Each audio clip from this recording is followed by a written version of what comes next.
2010. A new time period was upon us as we entered a new decade. And in Call of Duty, it was also time for a new period. The 60s. With the Cold War and Vietnam War being central to this Call of Duty experience, how would it cope being the first game from this era? Would the campaign start afresh, or use the history from World at War in its story? Where would the multiplayer go after the peak of Modern Warfare 2? And would zombies continue to grow and become a behemoth in itself? Well, prepare to understand what the numbers mean and grab some popcorn, as I look retrospectively at Black Ops 1 and how it's almost perfect.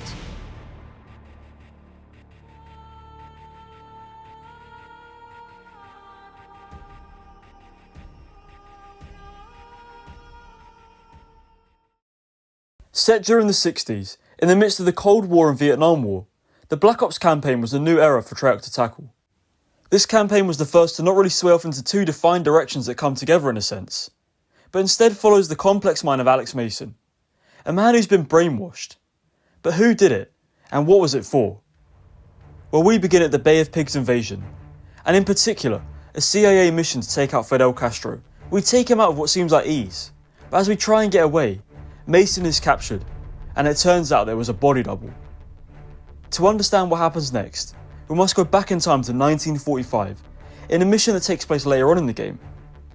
Reznov and Dmitri from World at War return. We're sent by Kravchenko and Dragovich to find Steiner, the creator of a new weapon in Nova 6. Shockingly, Dragovich betrays his fellow Russians, and Dmitri gets caught up in the Nova 6, which is all witnessed by Reznov. Reznov manages to destroy the base, but the Russians have seemingly got away with Steiner and the knowledge of this new weapon. Reznov vows that these three men will meet their fate. We fast forward to 1963, where Mason and Reznov cross paths in Vorkuta prison. Following Reznov's 8 steps, we break out in what's a chaotic escape. But whilst jumping on the train, Reznov is unable to make it, and his fate for now is unknown. The CIA continues to track down leads on the bad guys, which brings us to 2 stunning missions, in which we get to fully immerse ourselves in the 60s setting. Execute Order takes us to a Russian Cosmodrome facility in Kazakhstan, which brings to light the post-World War II technology and highlights the Cold War tension from the time. It's a great mission with a mix of stealth and action as we rescue Weaver and we get a close look of our main antagonists. SOG explores the Vietnam War in a flashback from Mason's memory. This mission exemplifies the 60s, with the music and aesthetic giving off a nostalgic feel somehow, despite how horrific the war was. It's a mission akin to World at War, with intense trench combat. Although this time, we get to see napalm and mortar fire that differentiate this war from others. It's also in Vietnam where we discover the Russian defector was Reznov. We escape Vietnam, wading through rivers and going through tunnels where we never quite know what's around the corner. But the whole time, keen-eyed players may begin to notice that there's something off with Reznov during this mission. Whilst Mason and Woods are in Vietnam, Hudson, who's our mission handler, is with Weaver, and we're tracking down Clark, who can give us leads on Dragovich. In a fantastic mission, you fight through the Kowloon walled city, an infamous place housing the highest population density ever recorded, and it virtually acts as its own city in Hong Kong, despite being just 3 hectares large. We manage to get the information we need out of Clark, which leads us to Mount Yamantau, and we escape the walled city using ziplines and parkour. This mission is hands down one of the best from Black Ops 1. Next we head to Mount Yamantau, infiltrating a Soviet base up in the snowy Ural Mountains. This is such a contrast from the hot and humid weather we saw in Vietnam. After battling through the facility, we find out that Steiner is hiding on Rebirth Island. As this is going down, Mason and Woods track down Kravchenko, but after a frantic fight, both Woods and the Russian fall out of a window with a live grenade. Mason assumes both are gone, and instead heads to Rebirth Island, but against the orders of Hudson. This is where the true colours behind Mason's interrogation and programming start to reveal themselves, as the contrast between Mason's and Hudson's perspective are continually contrasted here. Eventually Mason finds Steiner and kills him as Reznov told him to, but Hudson wanted him alive to get more information out of him and is furious at Mason. Clearly Reznov's teaching stuck with Mason, but if you're smart you can start to connect the dots that maybe Mason wasn't fully programmed by Kravchenko or Dragovich to fight against the US, but instead was programmed by Reznov to fight against these 3 men. It isn't long after that Hudson reveals the truth. He was the one interrogating Mason to find out more about his programming. After the mission in Vorkuta, Reznov was never with us throughout the campaign, but instead a figment of Mason's imagination as part of the numbers sequence. Mason then remembers where the broadcast station is, a ship called the Rusalka. In an epic finale, we storm the ship to destroy it, and the game pulls no punches in what's action throughout. It ends with us taking out Dragovich, and finishing the wishes of our friend Reznov. But as the ending cutscene plays, we see clips of the President Kennedy. In a shock turn that calls back to an earlier cutscene and the theory around there being a second shooter, Black Ops 1 ends by scarily implying that Alex Mason, of all people, might have been the one that took out the President. Black Ops 1 back in 2010 was groundbreaking for its storytelling. It was the first Call of Duty game to really explore the main character and use the main protagonist as the core pillar of the story. Not only that, but it didn't just paint us a story and leave us to take it as it is, but instead makes us connect the dots and find out the truth with the hints left behind. This is why the campaign is still in the upper echelon of Call of Duty campaigns to this day. Unlike some of its predecessors, and even many of the game that followed on from it, Black Ops 1 is a very replayable campaign, as there's always more secrets to find. Whilst its mission variety and creativity aren't exactly outstanding, there are still a decent amount of ways in which Treyarch mixed up the gameplay, and all the locations they crafted fit the time period perfectly. So that's why the Black Ops 1 campaign gets an 88 out of 100 score.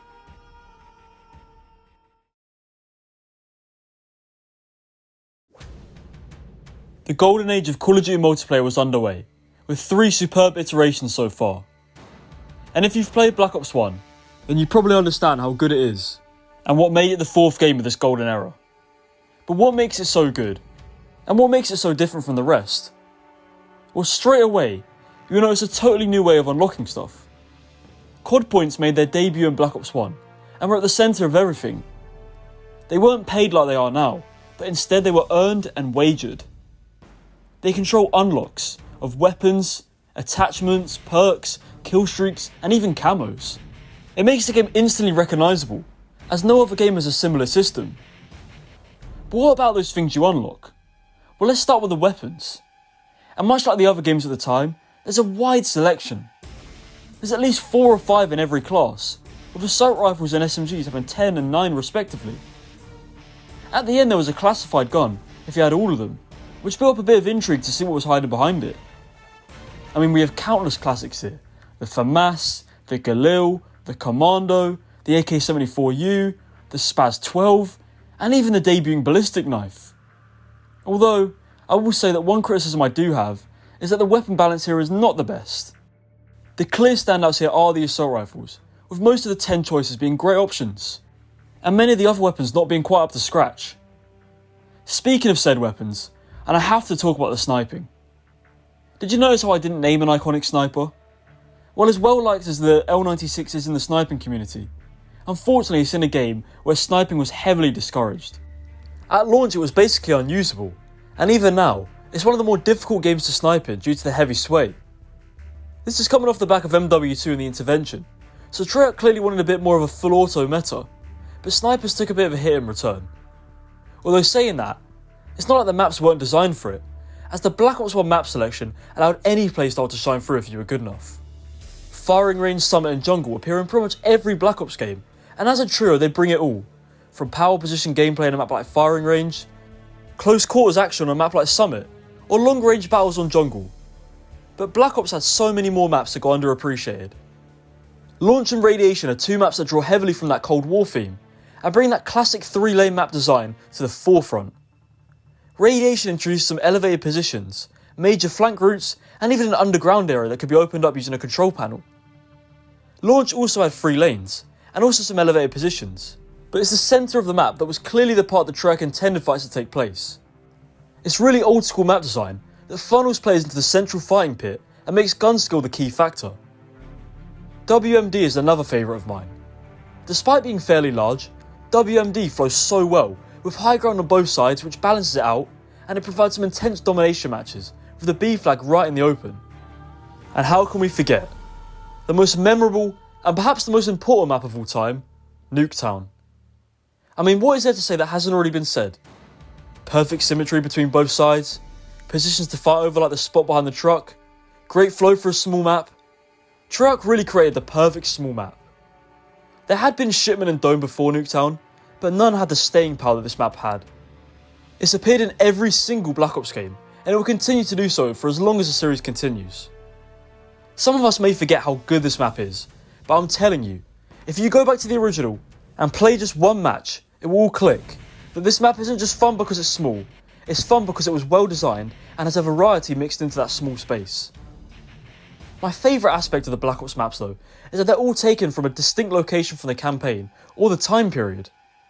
Havana is set in Cuba in the midst of the Cold War, Summit is based on Mount Yamantau, and Jungle is, well, set in a jungle in the Vietnam War. Game to game you really feel that variety, and this makes the multiplayer super fun to play. In fact, this game's just fun all round.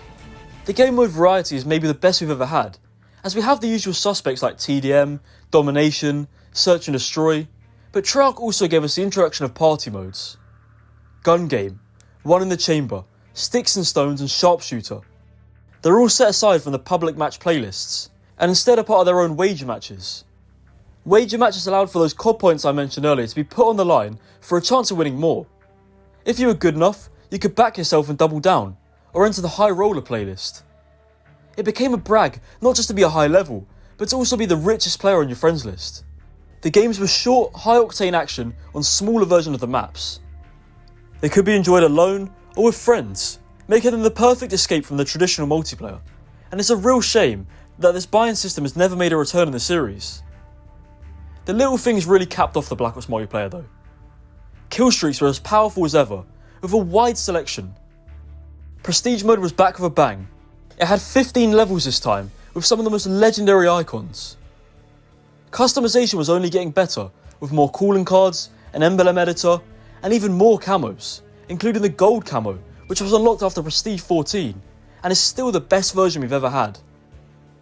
Theatre mode was here to help creators get clips, people to record their best games, or friends to have a laugh watching old films they created. Black Ops had so much content that it's actually quite hard to believe given today's standard. All of it was meant to be fun and keep the player invested. It didn't go out of its way to dangle a carrot in front of you, hoping you'd spend more money. Black Ops instead provided you a great multiplayer experience from top to bottom, and made you feel you were missing out on something if you didn't buy the DLC packs, all of which came with even more great maps to enjoy. Overall, I'd rate the Black Ops 1 multiplayer an 86 out of 100 score.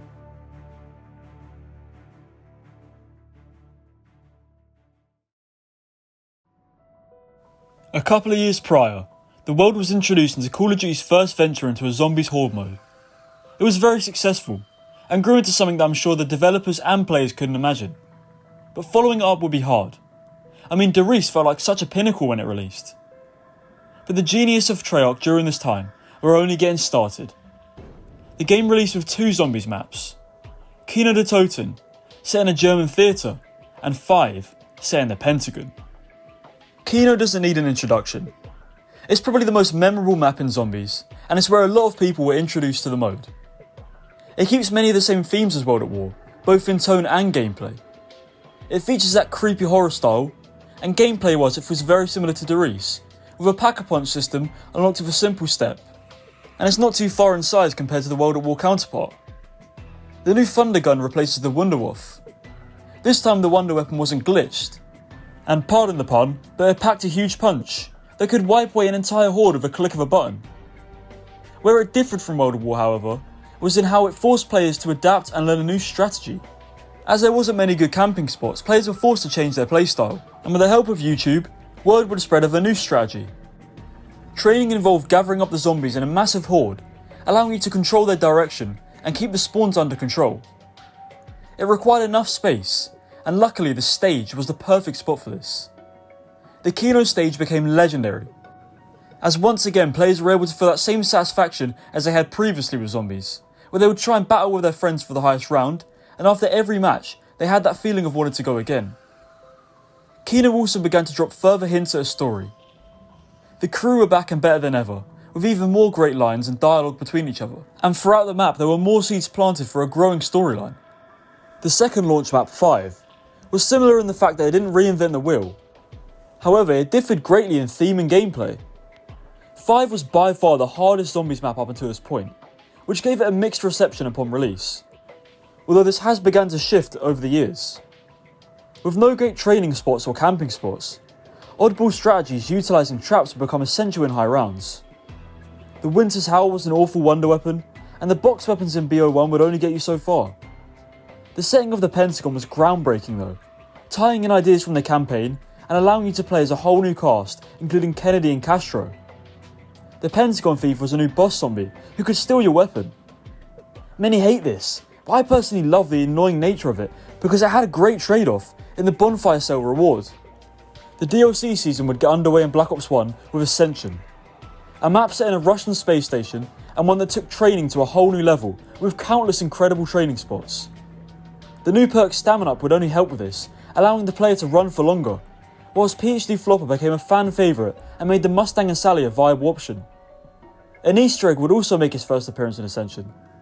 Primitive compared to what we have now, but having a little quest to do in the map only brought more intrigue to the story and secrets the map had.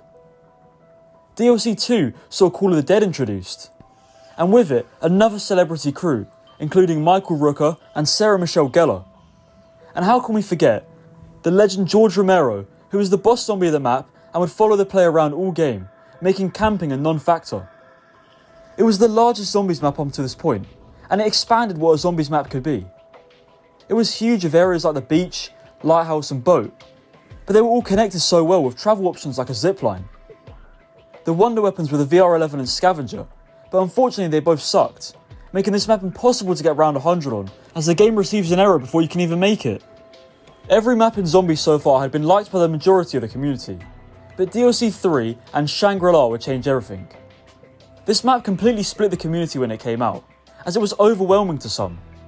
It was beautiful, no doubt, but the introduction of traps that would hurt the player, the new zombie variants, and a punishing tight layout frustrated many in 2011.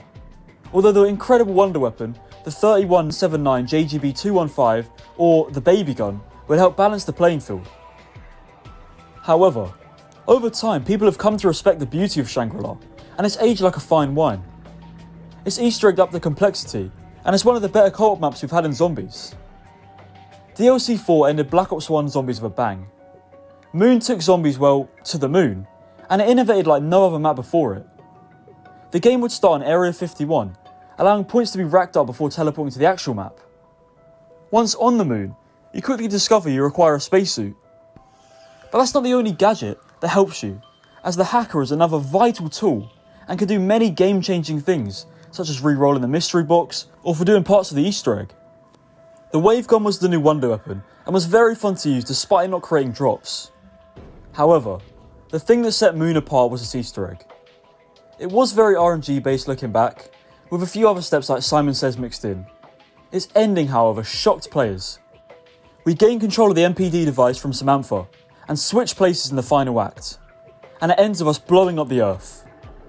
Players could only imagine where this complex story would go in future. Whilst I'm personally not the biggest fan of Moon and its RNG based Easter egg, its importance in Zombies history is clear, with it setting up Black Ops 2 and laying the foundation for this new style of zombies where larger maps and Easter eggs will become the centre of attention. Black Ops 1 Zombies really had it all, and it was the game that allowed other Zombies iterations to succeed. It innovated loads and expanded Zombies into a quest and a story, whilst also retaining the casual horde mode that everyone had fallen in love with.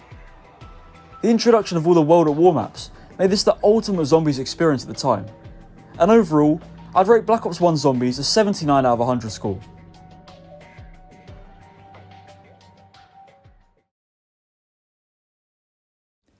Black Ops came out at a time where every Call of Duty game stuck to the winning formula, and also innovated enough to stand out on its own.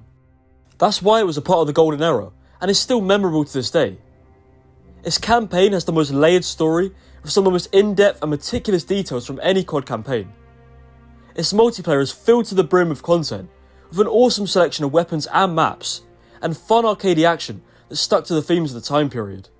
And finally, a killer Zombies mode that grew with each DLC, from not just a fun horde mode, but instead a fun horde mode with a gripping story and characters we've begun to care about through the new Easter egg quests. It's for these reasons why I give Black Ops 1 an overall score of 87 out of 100. In terms of a complete package, Black Ops 1 is certainly up there as one of the most well-rounded games in this long series, as every mode will be vying for your attention. It's still got a community to this day, and is currently a safer game to play than Black Ops 2, But now it's time I heard your thoughts. So let me know in the comments what you would score Black Ops 1. But I've been Ranger, and this has been why Black Ops is almost perfect.